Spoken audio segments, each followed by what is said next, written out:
नमस्कार प्रेक्षकांनो, या मालिकेच्या आजच्या जबरदस्त भागामध्ये आपलं स्वागत आहे. आणि त्यामध्ये अतिशय जबरदस्त असा ट्विस्ट आज आपण पाहणार आहोत.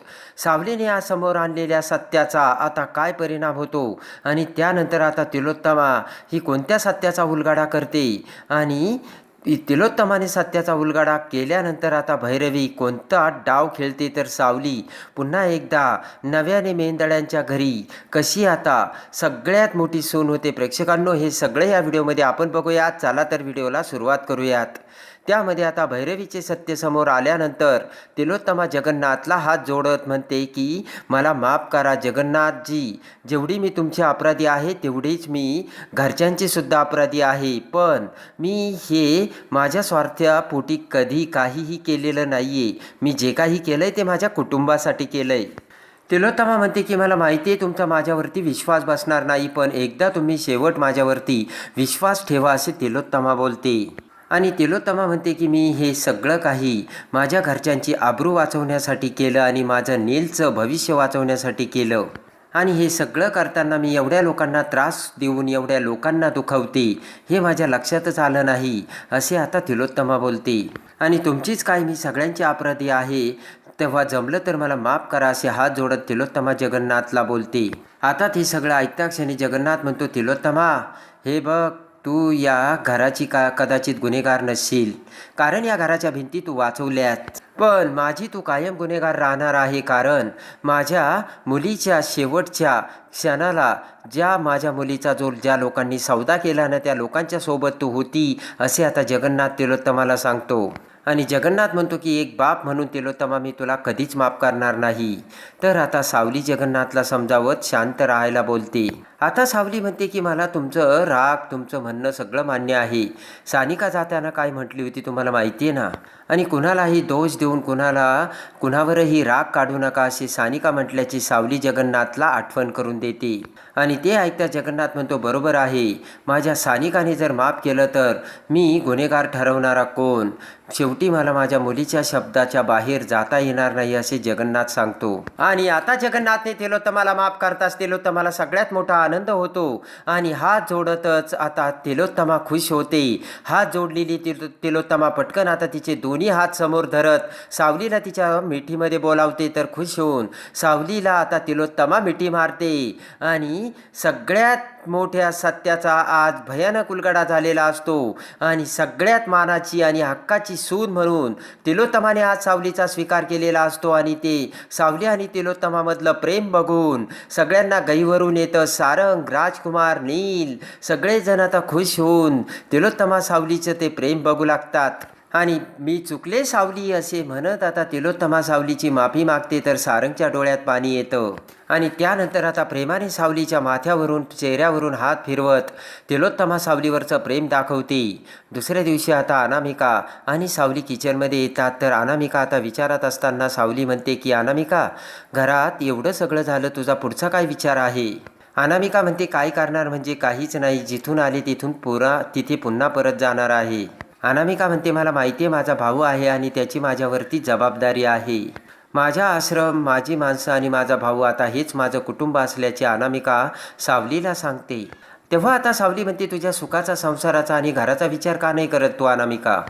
आता अनामिका म्हणते की मी तरी काय बोलू, माईंनी मला या घरात आणलं होतं ना, त्या मागचा हेतू वेगळा होता. नीलच्या आयुष्यात येण्यासाठी मला माईंनी या घरात आणल्याची अनामिका सावलीला बोलते. आणि अनामिका म्हणते की मी वेगळ्या हेतूने आले होते, पण इथे तुमच्यासोबत राहून आणि नीलसोबत राहून माझ्यामध्ये आणि त्यांच्यामध्ये एक वेगळं नातं तयार झालं. आणि आता ते ऐकता सावली म्हणते की मग या नात्याला आणखी एखादं नाव दिलं तर अनामिका म्हणते, नाही नाही सावलीताई, अहो मला नाही वाटत आता या नात्याला एखादं नाव मिळेल म्हणून. आणि तसंही नील सर आणि ऐश्वर्या मॅडमचा अजून डिवोर्स झाला नसल्याची आता इकडे अनामिका बोलते. आणि अनामिका म्हणते की तेव्हा मी अशा परिस्थितीत कुठलाही विचार करणं स्वार्थीपणाचं ठरेल सावलीताई. आणि तसंही आश्रमातील सगळी मुलं आणि माझा भाऊ यांच्यामध्येच मला माझं जग दिसतं, असे अनामिका बोलते. आणि अनामिकाचे ते सुंदर विचार बघून आता सावली भारावते. आणि आता इकडे राजकुमार, अमृता, नील, बबलू सगळेजण सोहमसोबत आता भैरवीची ॲक्टिंग करत असतात आणि सगळेजण हसू लागतात. राजकुमार म्हणतो की पण काही झालं ना, या सगळ्यांचं क्रेडिट मात्र सावलीला जातं बरं का. काही जरी झालं तरी ते सत्य बाहेर येईपर्यंत पिछा सोडतच नाही. आणि राजकुमार हसतच म्हणतो की यातलं थोडं क्रेडिट मलासुद्धा जातं बरं का. कसं कसं माहिती आहे का. बबलू म्हणतो कसं. राजकुमार म्हणतो की त्या दिवशी मी नाही का सावलीला भैरवी समोर म्हटलो जा जा अभिषेक करायला जा जा. आणि राजकुमार म्हणतो मला तेव्हाच कळलं होतं. आणि राजकुमार म्हणतो मला त्याच वेळेस कळलं होतं नक्कीच काहीतरी ही सावली सत्य बाहेर काढणारच आहे. अमृता म्हणते की मला एक सांगा ना हे सगळं तुम्हाला कसं कळतं. तर राजकुमार म्हणतो की आपल्याला सुद्धा एक सिन्सेक्स असतं. आणि तेवढ्यात अनामिका सगळ्यांना चहा घेऊन येत चहा देते आणि म्हणते की मी तुम्हा सगळ्यांचा निरोप घ्यायला आली. तर सगळेजण आता अनामिकाकडे बघतात. अनामिका म्हणते की हे बघा माझा तुमच्यासोबतचा सहवास खूप कमी वेळ लाभला पण मला वाटतंय नक्कीच कधीतरी हा सहवास लाभेलच. अमृता म्हणते काय अनामिका असं का बोलतेस ग. अगं तू या मान्य आहे तू या घरात वेगळ्या कारणासाठी आली होती पण तू आमच्यासाठी या घरासाठी जे काही केलंयस ना ते आम्ही कधीच विसरू शकत नाही. आणि म्हणून तू स्वतःला एकटी समजू नकोस आणि हक्काने तू इथे येत जा असे आता अमृता बोलते. आणि लगेच आता नील म्हणतो की चल अनामिका मी तुला सोडून येतो. आणि इकडे आता सावली बेडरूममध्ये येऊन एकटक विचार करू लागते. भैरवीचे सगळे बोलणे आता सावलीला आठवू लागते. भैरवी म्हटली होती की आजपर्यंत हा फक्त एक संघर्ष होता पण यानंतर जे काही असेल ते युद्ध असेल हे आता सावलीला आठवतं. आणि तिलोत्तमाने आपला स्वीकार करून आपल्याला कशी प्रेमाने मिठी वारली हे देखील आता सावलीला आठवतं. आणि तेवढ्यात आता सारंग तिथे येत सावलीला म्हणतो सावली सॉरी बरं का मला जरा यायला उशीरच झाला. आणि पटकन सावली सारंगला मिठी मारते. सारंग म्हणतो आता काय झालं सावली तू का रडतेस. तेव्हा आता सावली म्हणते की काही नाही. तर सारंग म्हणतो हे बघ तू तर उलट सगळ्यांना संकटाच्या बाहेर काढलंस सावली. आणि प्रेमाने सारंगचा हात धरत सावली म्हणते की सारंग सर हे फक्त तुमच्यामुळे शक्य झालं. सारंग म्हणतो नाही हे फक्त तुझ्यामुळे सावली कारण सत्यावरती तुझी जी निष्ठा आहे ना ती मला आवडली. आणि तेवढ्यात आता बाजूला होत सारंग म्हणतो की तरी सुद्धा सावली अजूनही आपल्याला सगळ्या प्रश्नांची उत्तरे मिळाली नाही आहेत. सावली म्हणते की आता अजून काय राहिलंय. सगळं तर आता सत्य बाहेर आलंयच आणि हे जे काही केलंय ते भैरवी माईंनी केलं हे सुद्धा सगळ्यांच्या समोर आलंय सारंग सर. सारंग म्हणतो की पण सत्याच्या मुळाशी हे सगळं अजून कोण आहे ना हे आपल्याला या प्रश्नाचं उत्तर सापडलं नाही आणि ते जोपर्यंत सापडत नाही तोपर्यंत मी आता शांत बसणार नाही. तर सावली म्हणते कोणता प्रश्न सारंग सर मला सांगा ना. सारंग म्हणतो तुला कळेलच सावली. आणि आता इकडे जेवणासाठी सगळे मेंदळे एका टेबलवर बसलेले असतात. तेव्हा आता राजकुमार म्हणतो अरे वा पण आईबाबा कुठे आहेत. तर बबलू हसतो. तारा म्हणते की त्यातली त्यात ना आज फक्त आपल्या घरचे सगळी माणसं आपल्या सोबत असणार आहेत आणि बाकीचे बाहेरच्या लोकांची आज लुडबुड चालणार नाही. आणि तेवढ्यात आता अमृता म्हणते की अजून तर काहीच तयारी झाली नाही स्वयंपाकाची थांब मी बघून येते. तारा म्हणते की अमृता वहिनी तुम्ही कुठे जाऊ नका मीच बघते. तर तेवढ्यात सारंग बॉक्स घेऊन तिथे येतो आणि म्हणतो की तारा थांब कुठेही जाऊ नकोस. सगळेजण आता सारंगकडे बघतात. आणि तो बॉक्स उघडल्यानंतर आता सारंग त्या बॉक्समधून खूप साऱ्या जेवणाच्या प्लेट बाहेर काढतो.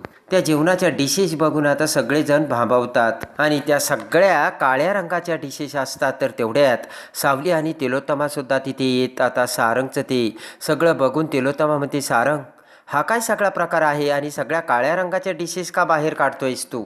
आणि तेवढ्यात तिलोत्तमा म्हणते की या सगळ्या वस्तू ताबडतोब फेकून दे सारंग. सारंग म्हणतो काय झालं आई तुला काळ्या रंगाच्या वस्तू आवडत नाहीये.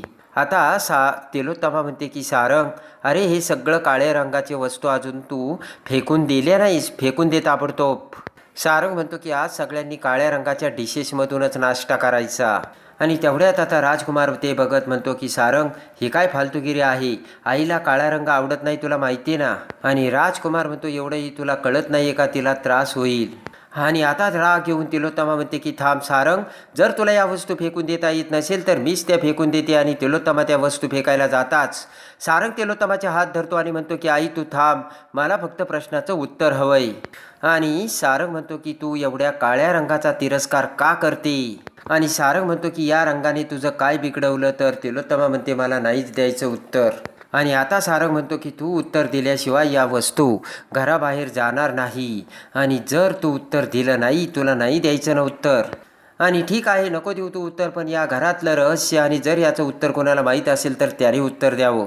सारंग आता चंद्रकांतरावांना विचारतो की बाबा तुम्हाला माहिती आहे का. चंद्रकांतराव म्हणतात मला सुद्धा माहिती नाही. मी तिला अनेकदा विचारलं पण तिने सुद्धा कधी खरं सांगितलं नाही. चंद्रकांतराव म्हणतात कधी ती म्हणते की काळा रंग अशुभ आहे काळा रंग डोळ्याला खुपतो आणि खरं काय ते तिने कधीच सांगितलं नाही असे आता चंद्रकांतराव सांगतात. आणि आता सावलीमध्ये बोलू लागता. सारंग म्हणतो, सावली थांब, मी बोलतोय ना. सारंग म्हणतो की इतकी वर्ष आपण याचा विचार केला नाही आणि आपण काहीही बोललो नाही, पण काल जे घडलंय ना त्यातून मी एक गोष्ट शिकलोय सावली. आणि आपल्याच माणसाकडून जर एखादी चूक झाली तर त्याचे परिणाम अख्ख्या घराला भोगावे लागतात, हे आता सारंग सांगतो. वर्षांच्या पायावरती उभी राहिलेली घरं कोसळायला वेळ लागत नाही, असे आता सारंग एकदम बरोबर तिलोत्तमाला बोलतो. आणि त्याची आता मला पुन्हा पुनरावृत्ती करायची नसल्याचे सारंग बोलतो. तर सारंगचं म्हणणं चंद्रकांतरावांना पटतं आणि ते म्हणतात, तिलोत्तमा सारंग अगदी बरोबर बोलतोय. चंद्रकांतराव म्हणतात, आपलंच कुटुंब आहे तिलोत्तमा आणि आपलीच माणसं आहेत, म्हणून काळ्या रंगाची तुझ्या मनात एवढी भीती का आहे हे तर आज तू सगळ्यांना सांगूनच टाक. सगळेजण आता सारंग आणि सगळेजण नील, राजकुमार, सारंग सगळेजण आता तिलोत्तमाला ते उत्तर सांगण्यासाठी आग्रह करतात.